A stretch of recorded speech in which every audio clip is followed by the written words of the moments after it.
All right, then. We are live. What is up, everybody? This is Chase Oliver here. Yes, I ain't dead, baby. I just been busy with school and stuff. But you guys know that, and you guys know when it comes to special events in wrestling, I'm still going to talk about them. I'm still doing my Q&As. I'm still going to do topic videos. Just be patient with me, people. You will get all the content that you want on the Chase Oliver channel. But before I get started, introduce my guest. Don't call live. There's no live calls in this show. This is for another podcast I do called the Team Heel Podcast with Heel Steven. By the way, if you guys want to check out another NXT review, Heel Steven is also doing one, and I'll be jumping into that one once I am done here. Today I am joined by two other people, and we're going to be talking about the latest NXT Takeover event, Takeover Rival. It's pretty much just a rival, but they got rid of the AR, and they just decided, hey, it's called Rival. So that is the latest event we are going to be talking about, the main event, Kevin Owens versus Sami Zayn. So now let's get started. Let's introduce my guest at the time. This man is the man behind the Fort Minor Project and the In the Hot Seat live show. Introducing David Rivera. David, how's it going, my man? David, can you hear me? All right. I think David is MIA right now. All right. Anyways, once David comes back, we will get him. We'll get him back.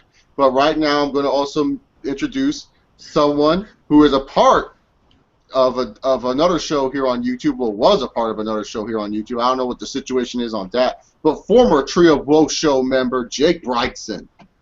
What up? Yes, Jake here with me. I am dead, by the way. Yeah, he is. Chase isn't dead. I'm dead. Yeah, possibly. Okay. Just figuring it out. So.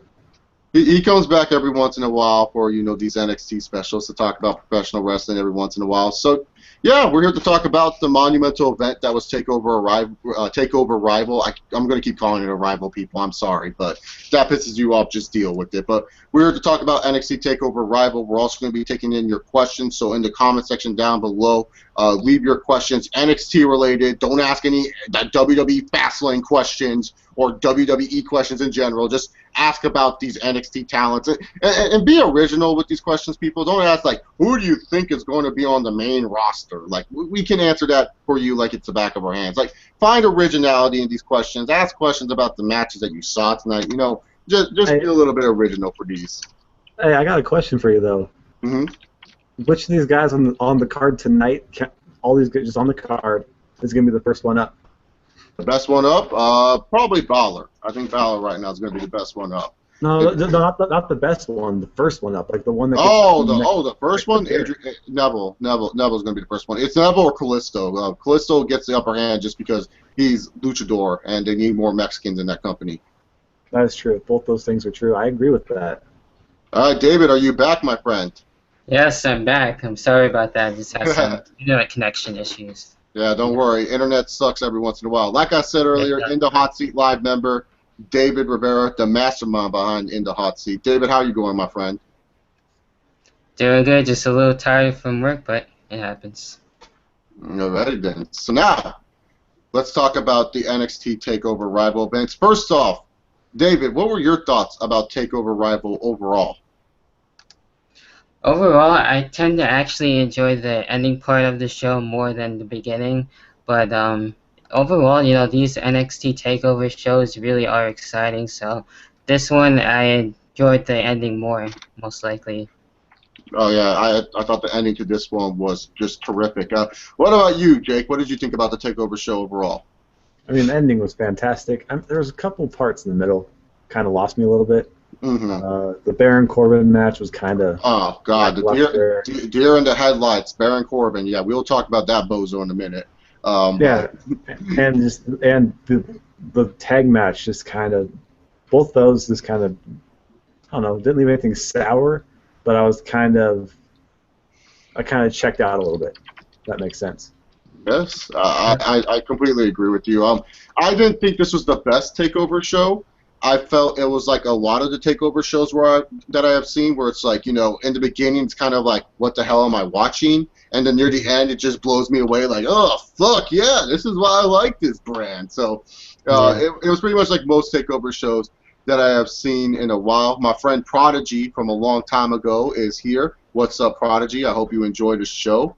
And I am good, my friend. I knew Prodigy since the PW Mania forum days, so he's a good kid, and I like him. But anyways, yeah, like it just felt like most takeover shows. Not the best show, but I think it had one of the best endings, and an ending that you rarely see in professional wrestling. But we will talk about that a little bit later. Let's talk about the first match of the night, which was Hideo Itami taking on Tyler Breeze.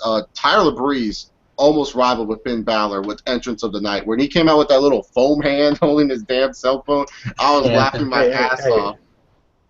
It's called a selfie stick, man. You gotta get with the time. How come we don't have any of those? The stuffing stick. Yeah.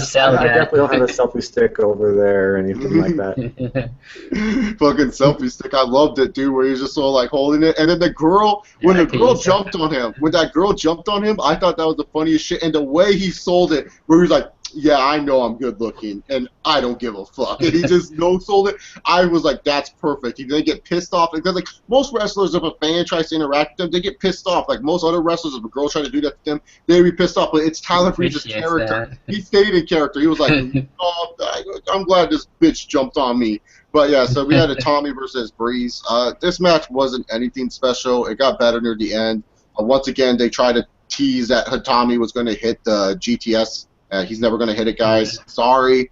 Thanks CM Punk for that, because if CM Punk never really said those mean things about WWE, Tommy would be able to do more moves than just kicking all the time. But yeah, it was okay. The ending was fine, and Tommy won as expected. Jake, what were your thoughts about this match? I mean, in terms like with Itami and Breeze, they both kind of needed this like actual matchup a little bit more than if there would have been in the title picture. Because Itami kind of needs to prove that he doesn't just work well with the guys who did well in Japan.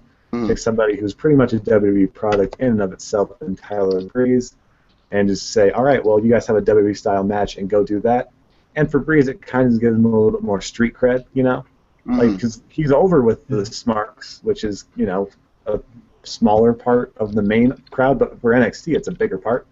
He gets a lot of their reaction just with his antics, but he doesn't really get it with the wrestling. This kind of was a way to get both in a situation where they were out of their comfort zone a little bit, and you kind of saw it at the start. But once they really got in the groove, I mean, it was a solid match. It's not one that's going to be on anyone's highlight tape, but it got started off pretty well. Yep, I totally agree. What about you, David? What did you think about Tommy versus Tyler Breeze?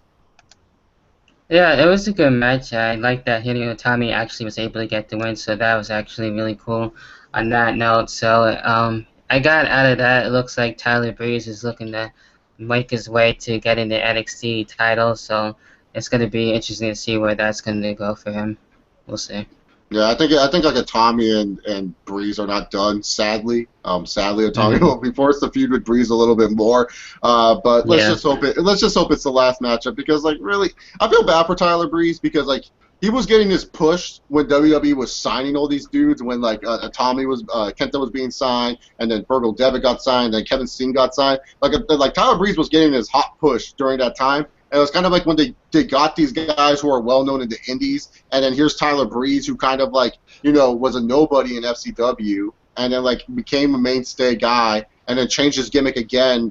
Just been going through different gimmick changes. It's kind of like, look, they want to play with their hot new toy. They want to play with the toy that'll get people to watch NXT. I mean, one of the main reasons why NXT has so much focus is because a lot of the people that hardcore fans liked in the independents and in Japan are wrestling right now in NXT. I mean, you got Kenta in the WWE. Who would ever thought that? You got fucking Prince Devitt in the WWE. Who would ever thought that? You have Kevin Flippin' Steen in the WWE. I mean, who are you going to push at that time? Kevin Steen, Kenta, and Prince Devitt, or Tyler fucking Breeze? You know what I'm saying? So I feel bad for Tyler Breeze, because I think his gimmick is entertaining. I think the guy's not bad on the mic. Wrestling-wise, he could improve a little bit. That's just me. He can sell. But like when it comes to moves and stuff, he can improve a little bit. But I just feel bad for Tyler Breeze. He kind of got lost in the shuffle when all these new guys start to sign up with the main roster. I got a question for you on that, though. I mean, isn't that kind of, if he would have got called up, wouldn't he kind of have been in the same situation where it's like, yeah. So I mean, it's kind of somewhat the same thing. It's good he's going through it now, and he's kind of having this reset point, because Bo Dallas and Adam Rose both hit that one at the main roster, and they both kind of ran into the wall and didn't know exactly what to do, and both kind of sputtered a little bit. Yeah, but it's So, kind of worse in developmental, where you're trying to earn your spot on the main roster, because if you get lost in the shuffle in developmental, you could be there longer than you should be. You know what I'm saying? Like, look at Sandow, for example. Sandow's a perfect wrestler to look at, where he was like kind of like in developmental for a long ass time, and when he finally got into the main roster, his first time when he was Idol Stevens, you know, he just kind of got lost in the shuffle on the main roster. So, like, if you get lost in the shuffle on developmental, more than likely you're going to get lost in the shuffle on the main roster. And most of these guys who do come up, guys and girls, I should say, that do come up from the NXT, they do get lost in the shuffle after, like, their first month of debuting or something, unless, like, you're built like a freak like Baron Corbin. Yeah, but at the same point, though, if you're getting lost in the shuffle with, you know, somebody like Oliver Gray or whatever, the announcer guy with the stay down thing, like if those are the guys that, if those are the guys pushing it on the card, then you'd be kind of concerned. But when it's these guys who you know are going to be hot commodities when they get up, because you kind of tell. It's good that he's seeing that now and going, okay, well, it's not just, you know, it's not just one guy that they have now. If there's 6 of them, I have to be on their level, or else I'm not going to ever be on their level when we go up there. So in some ways, it helps him. I think this is going to help him out a little bit. So I think when it comes down to actual character, though, he probably has the best one down there still. Yeah, no, he's a great character. I love Tyler Breeze. I love Tyler Breeze's character. That like just the part of his song, oh Tyler, it's just like, oh fuck, you can already hate this guy. Like, I think he'll do well too if he makes the main roster, but that's far in between. And when it comes to Itami, the reason why he's not being pushed like Devitt is because Itami can't speak English worth a damn. He's still struggling with the English language, which is fine. It's going to take him time to learn English, and it seems like Kenta is a little bit, or Itami, I should say, is a little bit more level-headed, where it's like to the point where I don't think he gives a fuck if he makes the main roster. He's just kind of like, hey, it's cool that I'm wrestling here, you know? Yeah, it's kind of one of those, I can see that. He's kind of not driven. He's not taking it as a pit stop. He's there to put on dope matches and kick people in the head and, you know, get over. Yeah, don't forget to leave your guys' comments down below and talk about what you think about NXT Takeover Rival and ask us questions about Takeover Rival. Now, let's talk about the next match, as the deer in the headlights, aka Baron Corbin, took on Bull Dempsey in a no DQ match that was just horrendous. This was horrendous. I don't care what anyone says. I don't care if the Baron Corbin fans start screaming at me. I don't care if the Bull Dempsey fans, if there's any out there, scream at me. This match was just, oh my God, just bad. And I'll talk about this a little bit later, but David, give us your thoughts on this match. I mean, you would expect more out of this qualification, but it's a no DQ. What it was. All we saw was basically like one steel chair shot, and that was basically about it. But other than that, it just felt like just a regular singles match. But Baron Corbin got the win, so that's cool with me. So other than that, it could have been a little bit more better. Yeah, I totally agree. It could have been a much better match. Like, especially when you have 2 big guys like this and you're building that they're going to clash in a no DQ match. These guys should just be like hitting each other with all these weapons and no-selling the chair shots and shit like that. Don't even do that. It's like, these are 2 big dudes. Just have them no-sell chair shots. Have them like freaking kick out of a bunch of chair shots. Just do Shaker and Triple H and put it here. But well, you can't do that the second match on the card, though, and you can't do it when Baron Corbin destroys Bull Dempsey and every one of them that they've already done. Like, if it was one of those things where they're like bitter rivals, it's been a 3-month-long feud, and they get a no DQ, and it's like, all right, well, now they're ready to rip each other's heads off. This is like, hey, you cost me this match, I beat you twice, let's make this no DQ. It didn't make sense from that angle, and then you can't have a no DQ match that lasts 8 minutes, because you can't tell that no DQ story that quick. So exactly. They set him up to fail, and then you put the wrong guys in there to find a way out of it. Yeah, because like they didn't tell the story like most no DQ matches are, where like the heel is using the ropes. It's like, oh, it's no DQ, and the face announcer's like saying like, oh, he's cheating. It's like, hey, ain't cheating, it's no DQ, and stuff like that. They didn't do any of that in this match, and you know, Baron Corbin won, good for him, but I don't get it. Like, don't get me wrong, I think Baron Corbin has an interesting look and stuff like that, but Why is it that you hardcore fans love the shit out of Baron Corbin? You guys suck this dude's dick and you're like, oh, Baron Corbin's awesome. But you hate Cockfist. You hate my boy Cockfist. You hate Roman Reigns. Why is that? What did Cockfist kind of do? built the same in a way. They're exactly the same. Yeah. Ex-football player turned professional wrestler, has limited flipping moves. I mean, I'm sorry. The day Cockfist blows a fucking clothesline, then you can come at me. But Baron Corbin blowing that clothesline over the ropes was ridiculous to me. That's just terrible. I'm sorry, man. Like, dude, I don't get why people love him and just, like, hate on Cockfist. Like, shit, dude. Like, really? Why do you love him more than you love I just don't get it, because it's like people love Baron Corbin, say this guy's awesome, he's amazing, he's a future star, but yet they look at Cockfist and they're like, fuck him, he sucks. I don't get it. Crazy. You guys better have the fear of the headlines. Grown-up biker dad, man. The guy who sits in the biker bar way too long and doesn't hit the weight room afterwards. He's got a weird look. I think there's potential there because he's big, he's solid. He has a look to him. Like you watch him come out and you're like, all right, this is about to be something, and then he starts going. It's like, oh. Yeah, no, and like if next time you watch Baron Corbin enter the ring, I'm telling y'all right now, next time you see it, he looks like a deer in the headlights. Like he looks scared to enter the ring. Like next time you see him enter, you're just gonna be like, look at his face. You're gonna be like, holy fuck, this guy looks scared as balls. Yeah, I agree with that. Let's move on to the next thing, though, which we're going to probably crap on as well. Yes. Let's get all the negativity out of the way now. Yeah, let's just get all the negativity out of the way. We got the Lucha Dragons taking on Blake and Murphy. What a original fucking tag team, WWE. Blake and Murphy. Oh, that makes me want to buy a ticket. And Blake and Murphy, I'll just say this, they remind me of America's Most Wanted. James Storm and Chris Harris back in TNA, they remind me way too much of America's Most Wanted. And they're not a good kind of America's Most Wanted. I'm not really that huge of a fan of the Blake and Murphy. I get it, people. They put on good matches. Well, you got to do more than that and have stupid dubstep music for me to buy into these guys. Like, oh, my God. This match, I'll say this sloppy-ass beginning. Like, Sin Cara was botching moves. Kalisto was botching moves. Like, oh, it was sloppy in the beginning. Near the end, it got better. But the ending just felt rushed, and I just didn't really care when Blake and Murphy retained the titles. It was just kind of like, I feel like they haven't had a good tag team title match at these takeover events. I mean, they've had good tag matches. I'll look at Balor and Itami versus the Ascension last month. But when it comes to the tag team title matches, I just feel all of them have been kind of disappointing. Jake, what are your thoughts? I mean, Blake and wait, hold on. Is it Murphy and Blake and Murphy and Blake? What does it matter? It's a lame name. I thought one of them was named Blake Murphy. That's why I got thrown out there for a minute. After a while. No, it's Blake and Murphy. It's Wesley Blake and Buddy fucking Murphy. That's what it is. Okay. Yeah. I'm sorry. Like, who thought of Buddy Murphy? All right, let me kind of spin this here. You already drug it all the way to the ground. Let me spin this a little bit here.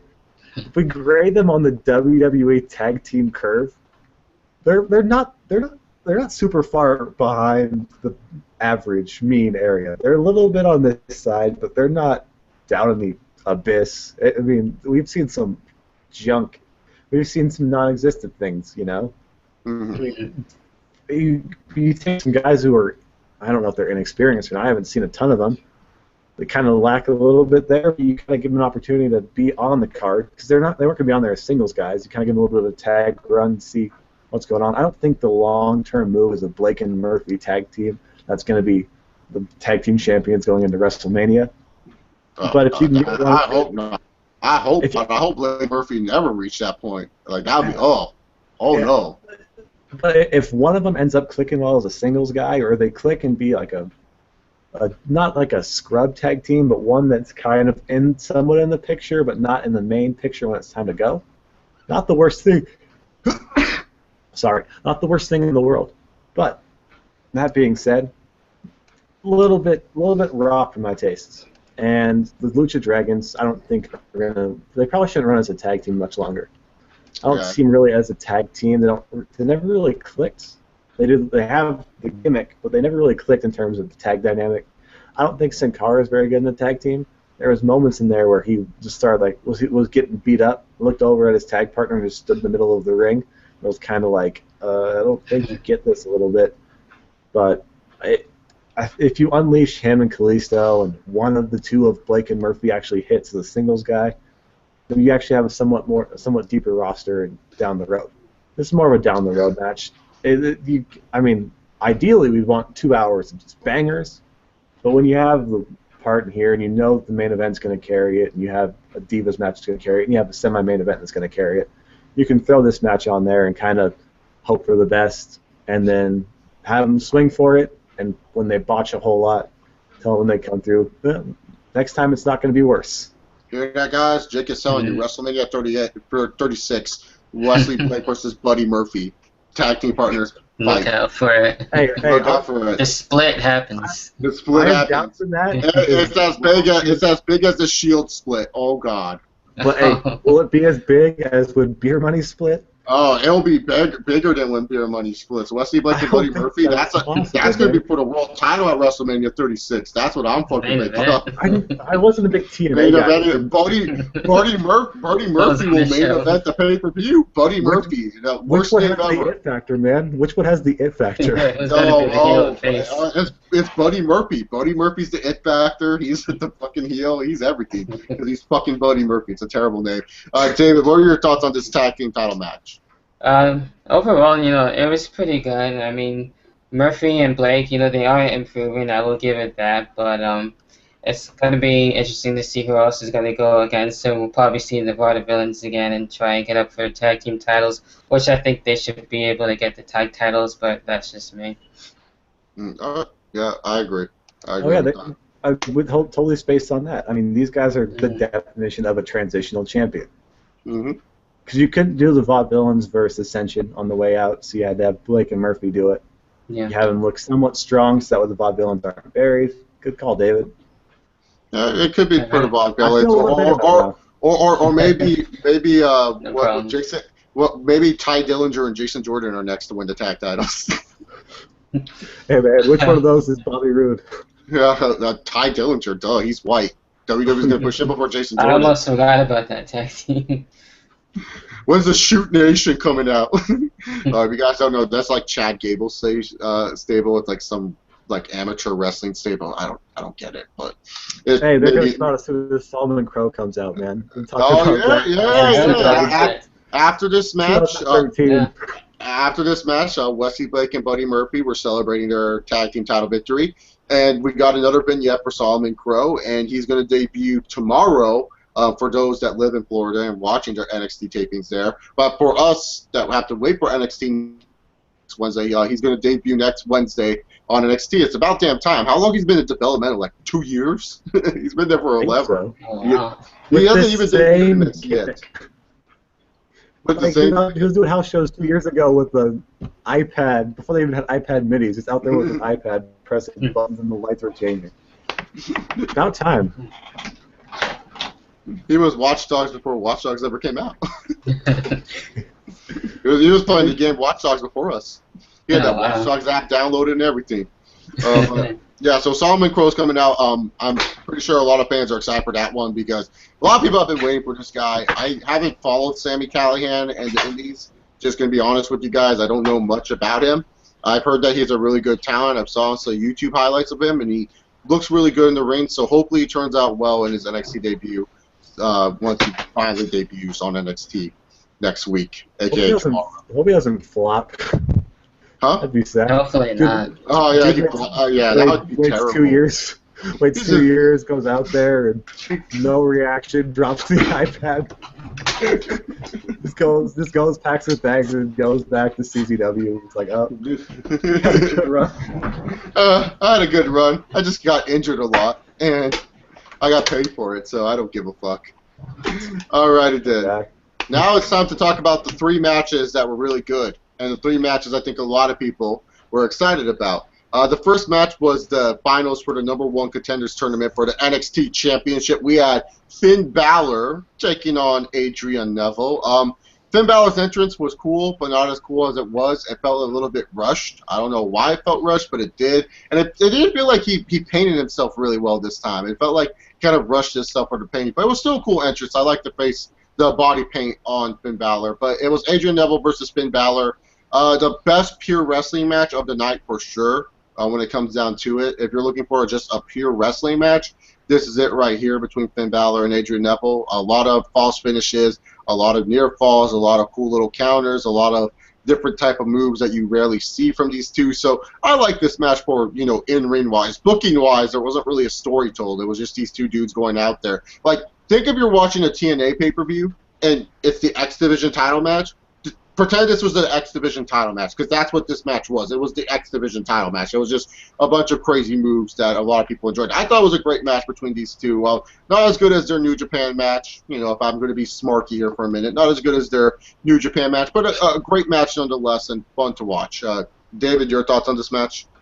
Yeah, I thought it was great. Definitely one of my favorites so far this year alone. And these two are really showing how much they really want to have the chance to be NXT champion. Even though Adrian Neville's been there before and he had his shot, one of the longest reigning champions for NXT. So it made sense to have Finn Balor get the win. And his entrance alone is definitely phenomenal and definitely really cool. I can't wait to see it actually on the main roster, so that's going to be even more badass. And it's going to be really awesome to see where Finn Balor is going to go. And I see nothing but great things, so this guy is definitely awesome. So I'm really happy he won. All right, what about you, Jake? I'm cool. I was cool with this match, man. You put this on any sort of medium that WWE puts out, whether it's all the way from Saturday Morning Slam or whatever to, WrestleMania as one of the filler matches. And no one's going to really complain about it. That's kind of the quality that they brought. And when you have that, I mean, I think that's good. I mean, even if that right now is kind of the ceiling of it, if we can get that to be the baseline, then we're going to have a lot more entertaining SmackDowns and Raws in the future. And these guys both can go. And, I think the story is a little bit different when you have the face versus face dynamic of it. And it's not super personal. And, you already have that super personal main event. So if this was like a callback to both guys growing up and it's Ireland versus England or whatever, then you kind of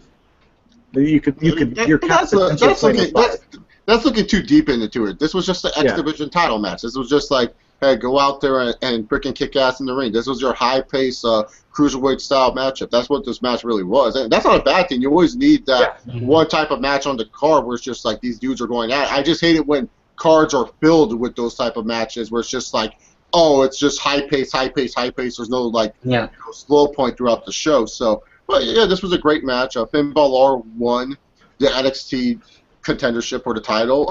I'm wondering if he's going to get that at the next takeover, or they're just going to give it to him during the TV tapings. Because my problem with this is when they do these number one contenderships or they give someone a title shot in NXT, is sometimes it just wastes them on the pre-show, like on one of the tape shows, and it kind of ruins the feeling of when these guys go at it again at the takeover event. So I kind of hope they kind of be patient with Finn Balor and tell a good story with him and the champion further down the line. That's just me, because I'm glad that he's getting the title shot. It's kind of cool because unlike in the WWE where we don't get to see fresh faces always in the main event, down in NXT you're always getting fresh faces in the main event, and they're beating the right guys to reach that main event level. I mean, that's how it should be.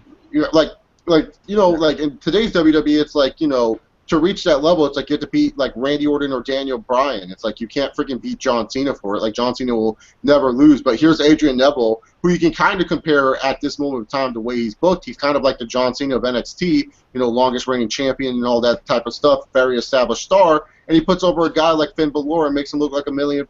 Yeah. So I just feel like it's good that they're building Finn Balor the right way and they're using Adrian Neville the right way, because Adrian Neville's already a star in NXT. He doesn't need to win a lot of matches. He can lose, and as long as he loses the right way, and he lost the right way here tonight. He just lost in a tough, competitive matchup. Yeah, 100% agree. Yeah. Alrighty then. Now it's time to talk about the Fatal 4-Way match. And oh my God, you guys know me. I was crying. I was so happy. We'll let you take it away on that. My girl did it. My girl did it. Finally got it. I was so happy. $BANK $, Sasha Banks, new NXT Women's Champion. I haven't marked out for a woman winning the title since like Paige won against AJ at SummerSlam, but that's just because I like Paige more than AJ. It wasn't like I've been waiting for Paige to win the Divas title or something. Like, if you want me to be honest here, this is like the first Divas Championship change that I've marked out for because I was happy they finally won the title since Natalya when she first won the Divas title. Since Natalya, that's how long it's been. That's how long it's been since I marked out for someone winning the women's title. And before we get more into this, Durst is Prodigy 616 says, or 61. I think I said 616. Yeah, Crow versus Corbin. I'm guessing. This is a different Prodigy. I don't want to really see those guys go immediately. Yeah, maybe down the line. Maybe down the line. That sounds like a good feud, man. But in the beginning, you kind of have to feed Crow to someone that you know is reliable to do the job, like C.J. Parker. Yeah. You know what I'm saying? That's like at the next Takeover event. Yeah, Crow versus Corbin definitely for the next Takeover. If you're saying that, but like his introductory feud, man, nah, I don't think that's the case whatsoever. But that's a good idea. I would actually like to see that matchup. I think it would be a good matchup for Baron Corbin because Crow's a really good wrestler from what I've heard. But now back to the women's match, the Fatal 4-Way. What I like the most about this match is they didn't cop out. They didn't make someone else the fall girl. The champion was the fall girl in this situation, and I loved it. But this match was very high-paced, like most women's matches in NXT. It was a good, fun match. Not the best NXT TakeOver women's match. I still give that to Natalya versus Charlotte.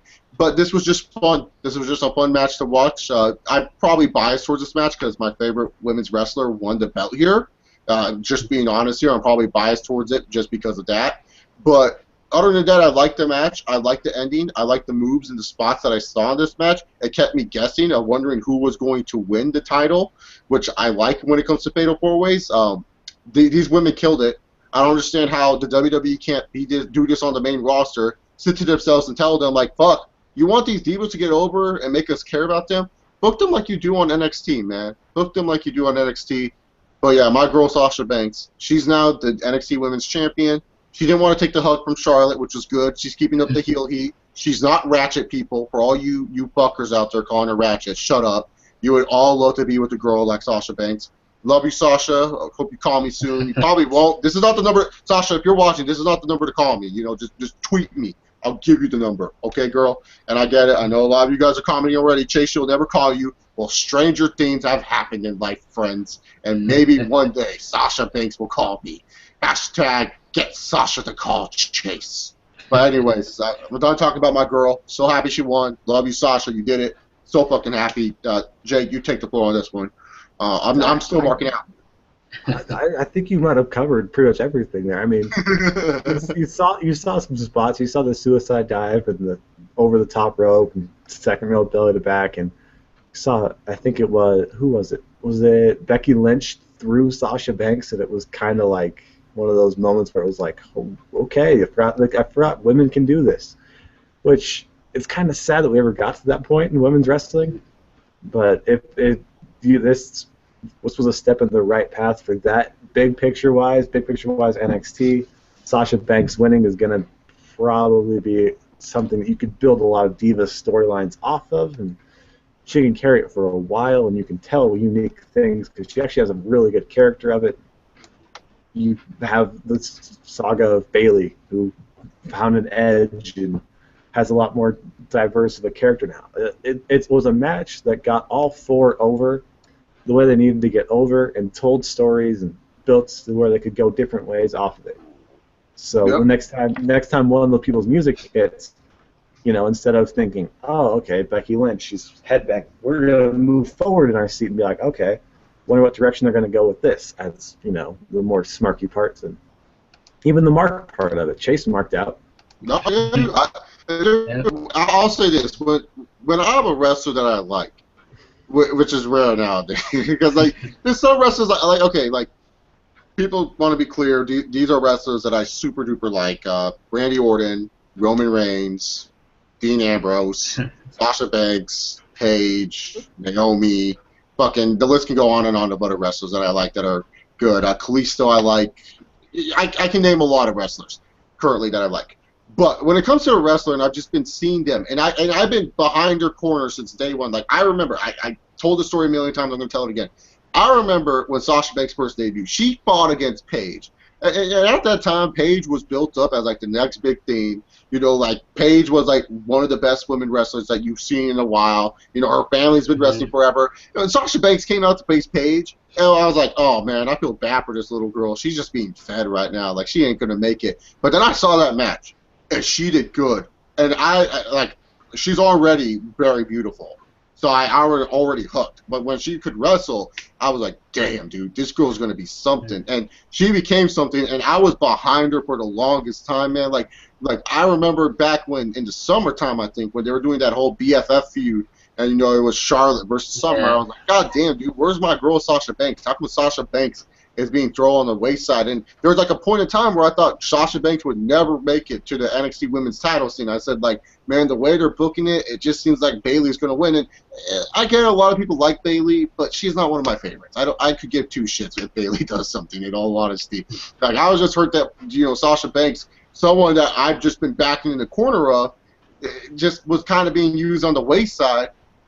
That just kind of upsetted me. And then when she had that one match with Charlotte at the last TakeOver special in December, that just, it made everyone into believers. It made everyone into Sasha Banks believers. Everyone was like, oh, I love Sasha Banks. And I was like, where the fuck were you at? I was on the bandwagon before there was a bandwagon. I love this girl when she was jobbing the fucking Paige. So, you know, I'm just huge. I'm just happy because it's just like someone that I was following for a while that I really, really liked.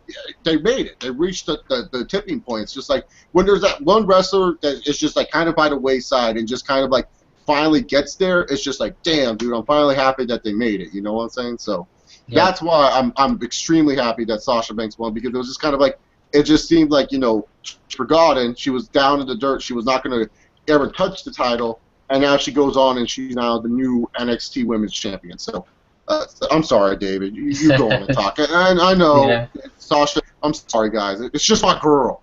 No, it happens. I understand, and I couldn't have said it any other way. But, yeah, the match was actually really great. It showed me why I really love women's wrestling, and just having all of that stops and going all out. They just really did well there, so definitely props to all of them.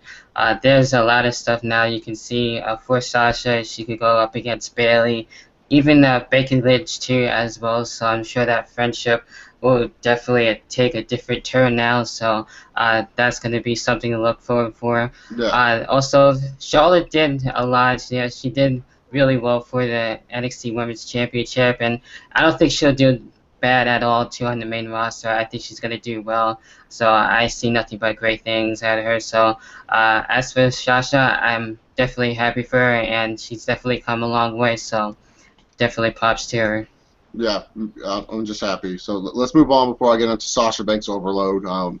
I love Sasha Banks. That's all you people need to know. Like, when she makes her main roster debut, just know, you guys get annoyed by, like, my love for Randy Orton and Cockfist and shit like that, and Ryback, too. Ryback's one of those guys. Like, if Ryback ever won a title, you don't understand. If Ryback even wins the tag title, I'll be fucking, like, marking the fuck out. Okay? That's how much I love the big guy. So, I'm just saying, like, y'all will get annoyed by my Sasha Banks love soon enough.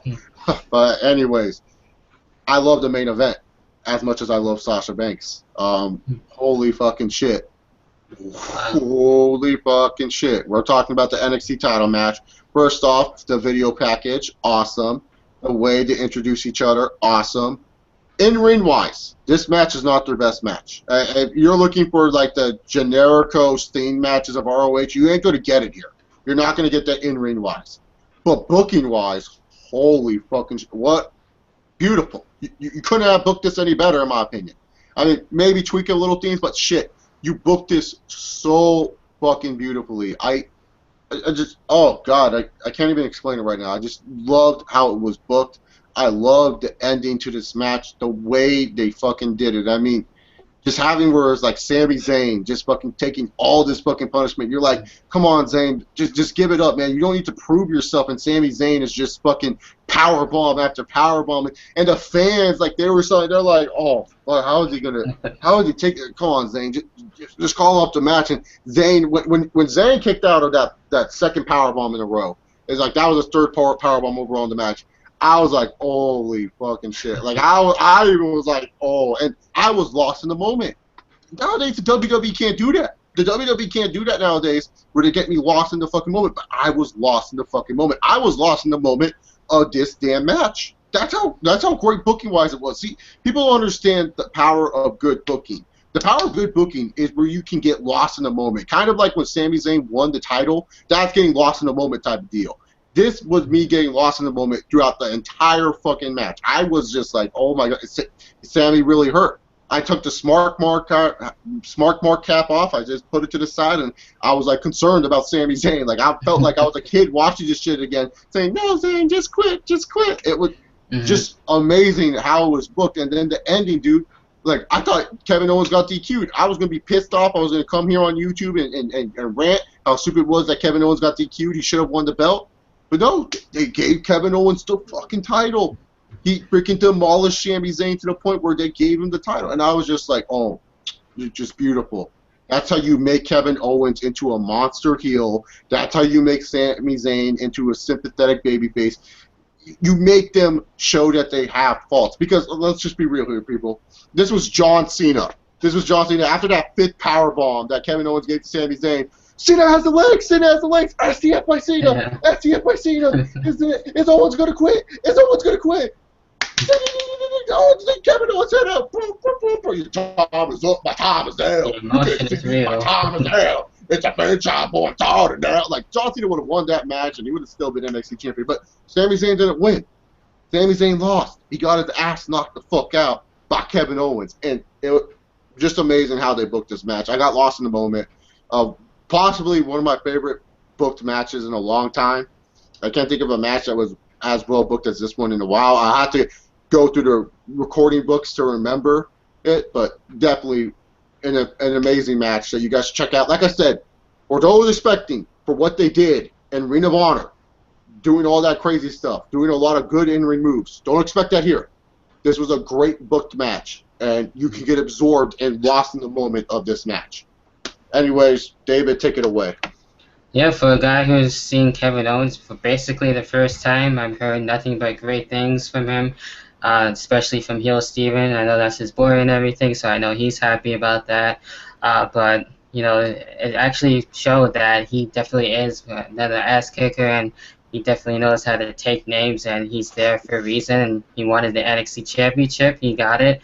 So I'm glad we didn't have that legit disqualification, and when we had Kevin Owens winning NXT Championship. So I'll be honest, I thought Sami Zayn was going to be able to retain and keep the title, and then we'll probably see a rematch, but Sami Zayn didn't get that, and now we're going to be able to see what else these two can do. And props to Sami Zayn. He really tried his best. He really wanted to get that retained, but he couldn't do it as much as he tried. So this is going to be one hell of a feud, so I'm looking forward to the rest of the round.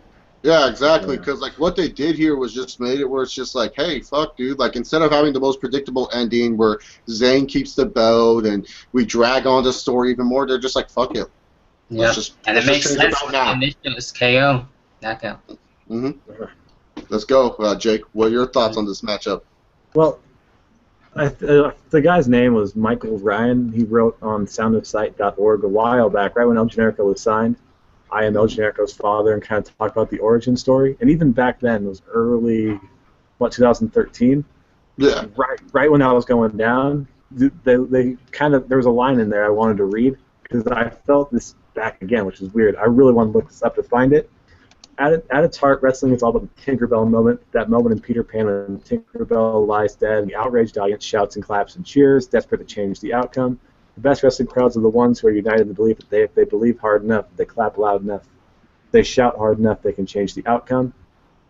And that's kind of how I felt sitting on my couch with the recliner, as weird as it sounds. And like when I was watching it, I was just like, I felt powerless because there was nothing I could do. And you know, it's a weird feeling as a wrestling fan to feel that. You know, you felt that growing up as a kid when you didn't know movies were fake, or you got caught in the Lion King, and you just like, come on, help him up. Exactly.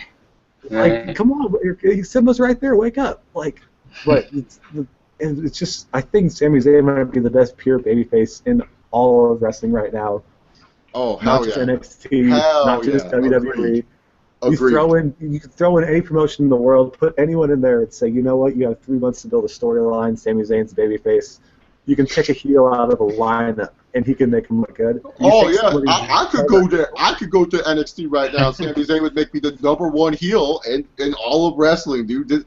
This match, he just has the facial expressions where you just feel bad for him. Like when so believable. Oh yeah. Yeah, like when you were saying, man, just someone help him up. That's how I was feeling watching the match. I was like, come on. Yeah. Like when, crazy. like we've seen the the doctor and the trainer come out, and we've seen that whole thing happen numerous times in wrestling canon, and we usually are just like, okay, that's the story they're going for, and deep down you knew it wasn't. You knew it was a story, but when they put on the gloves, they're going to check on him. You're just kind of like, come on, like protect him while it's going on. Like you're just kind of. I was going to say there's like no blood or anything.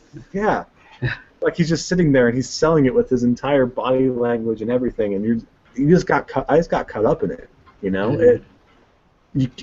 How many wrestlers can get you to do that? And that's kind of the weird part. We talk about wrestling dying and wrestling becoming some sort of different art, and matches being more like the Brock Lesnar versus John Cena match and all this different stuff, and the traditional babyface being a heel. Well, Sami Zayn is kind of not any of that. He would have been a babyface in Bill Watts' NWA territory or AWA or whatever it was back in the 80s. He would have been a babyface in WCW before they started booking all crazy. He could have been a babyface in the Attitude Era. He just can do it. And that's just something that I think is super rare. And it's kind of weird that we're watching it now, and I kind of getting a little bit hyperbolic about it, But we're kind of watching the ascent of somebody who, if everything breaks right, which happens like 1 out of every 5 times, could be the person that like gets little kids to believe in wrestling, not just believe in John Cena, but believe in wrestling. Because it has a trickle-down effect, If that happens with Sami Zayn, you kind of associate the top guy with the promotion. So if you see the ups and downs of the top guy, you see it, you're going to expect it within the other parts, and it's going to help sell the rest of the story. But I'd probably carry on way too far if I kept going. In terms of like star ratings, I'll give it 5. I'll put it up against really anything.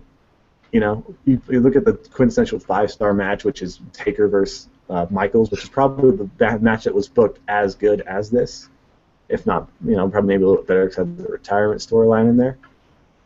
Like, just the execution of the booking never really got lost in it, and I think that's something that doesn't happen a whole lot. I think that's something that we witnessed tonight. Like when Klay Thompson scored 55 points or whatever, like you witnessed that, you witnessed it on SportsCenter, and you kind of wish you were watching it live. But we watched this live, and we talked about it live afterwards, man. It's wild. Yeah, it really that's all I got. It's crazy, though. I mean,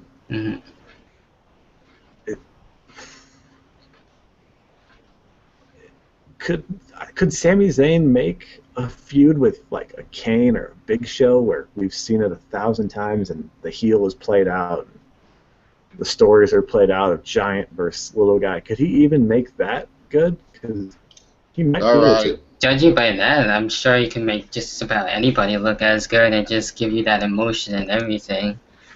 Yeah, I do think, even though I've gone full Chase Oliver mode. And just went off on how great Sami Zayn was, that Kevin Owens looked badass. Like, he looked, like you can have the guy who looks badass when he takes a step off, when he starts walking down the ramp, and you can have the guy who looks badass when he's picking up to do his 5th straight powerbomb, to where it's just like, that guy would do whatever it takes to punch somebody in the face to win this. Yeah, it's crazy too. After we just had the redemption and everything for Sami Zayn, now we have Kevin Owens coming in, and it just really taking it to him, and now it's just going to make it a little bit more tougher for him now. So that's going to be really something to see how that's going to turn around and where things going to go from there. It's going to be amazing. We get the last chase. Sorry for the pun, but we get another chase of like Sami Zayn looking up like, I have to get this back. When, we just got out of Sami Zayn looking at the title like, I have to do that. And that's kind of old school wrestling in of itself, Yeah. Dusty Rhodes really carried the belt as the babyface, shaking hands and kissing babies. It was always about the next bad guy coming through. Exactly. And now Kevin Owens is the next bad guy, and Sami Zayn just has to, like, go over the odds. Hey, thanks, guys, for manning up the show while my AT&T internet decided to take a shit. Good job on y'all. I'll have to watch that end of playback to see what you guys thought. It seems like you guys were doing a good job with the discussion about Kevin Owens being a badass and stuff, because I completely agree with everything you guys said there. Anyways, I got to jump on to a bunch of other live shows talking about TakeOver Rival. David, Jake, is there anything you guys want to plug before we head off here? David, you go first. Plug your stuff, my man. Alright, go follow me on Twitter, which is @DavidBaron1989, my YouTube, which is for my project. I also have my own NXT Takeover review that I just recently put up, and other videos that be on the lookout for in the Hot Seat Live, which will be next Wednesday at 7 p.m. Talking about WWF Fastlane, or WWE Fastlane. The only thing that's interesting on that pay-per-view is that Triple H and Sting are going to talk. Is Sami Zayn our generation Sting? Uh-huh.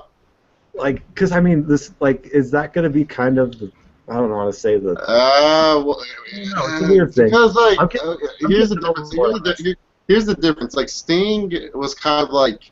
I like what you were saying about Dusty Rhodes. More like a Dusty Rhodes, because, like, Sting, like, his babyface run was kind of boring. Like, I'll be all... Like, besides Crow-Sting, like, early 90s was kind of, like, for Sting. So...